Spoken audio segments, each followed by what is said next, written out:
There you go. There you go. Come on, buddy. Come on, buddy. My name's Jasper Roy. I'm a guide here over in Thermopolis for Wind River Canyon. We guide down here on the Bighorn, then also up on the Wind. And we're out here doing a little bit of Trico fishing today. We got a pretty good hatch going for the past couple weeks. Should last a little longer. Trico fishing, super fun.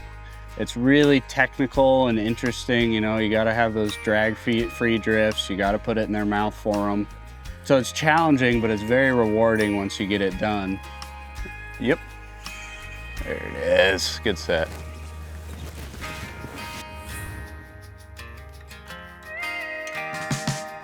They will rise on them in riffles. You can get them there every once in a while, but it's such a subtle eat, it's really hard to see in those riffles. A lot of the water I'm looking for is those big inside seams and edges where those fish will stack up on them.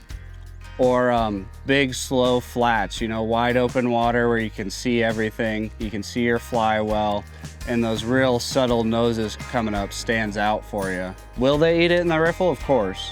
But where I target rising fish on the Trico, I tend to look for that smoother water, those inside edges, and those long, slow flats.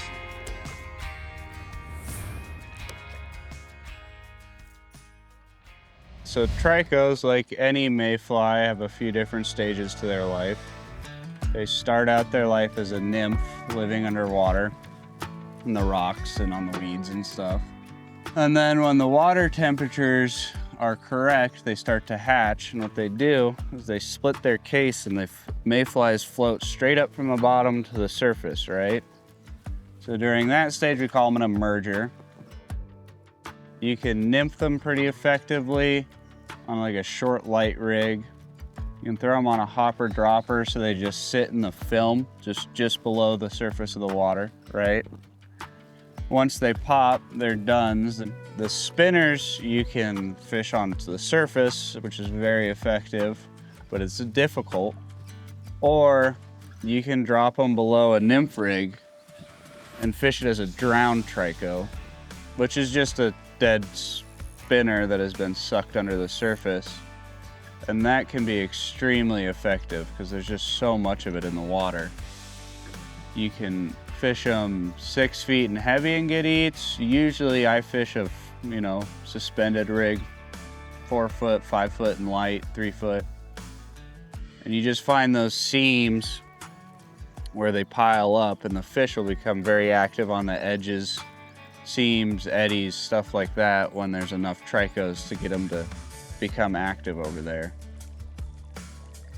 Nymphing the Trico though is actually fairly similar to dry fly fishing it, on where you need to find their rhythm, right? The trout, even though they're nymphing, they still have a rhythm. They eat and then they stop, and then they eat and then they stop. So if you're seeing fish and they're not eating the fly you have on, it doesn't necessarily mean that the fly itself is incorrect. It could just mean that your timing is unlucky. And if you keep fishing it, they should come over and eat it.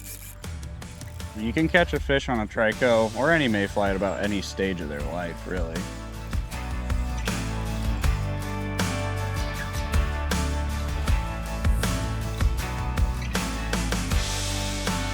He's moving around just a little bit, so it might take a couple shots. But same thing, right? We're gonna anchor up above them, get your distance first, and then put it about 5 feet in front of them and feed it line. Okay.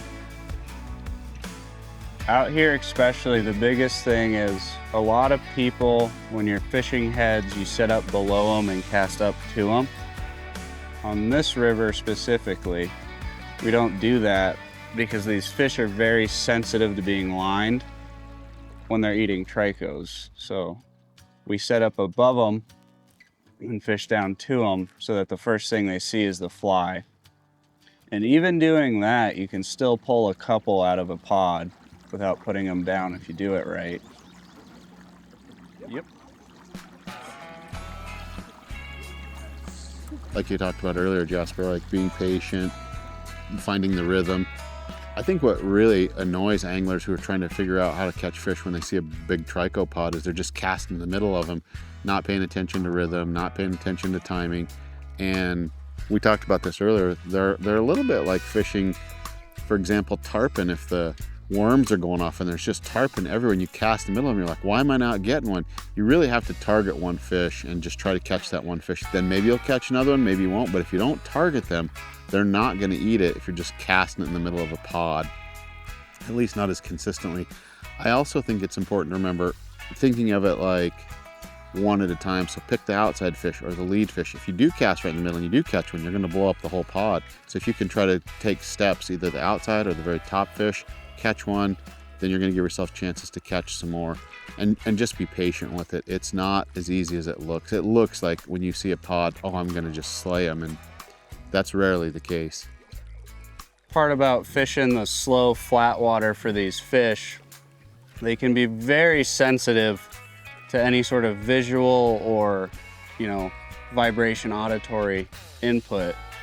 So when you're fishing rising fish in slow water, it's very important to be very quiet on the bottom of the boat, right? Talking won't affect them, but hitting the bottom of the boat, dropping a reel in the boat will put fish down.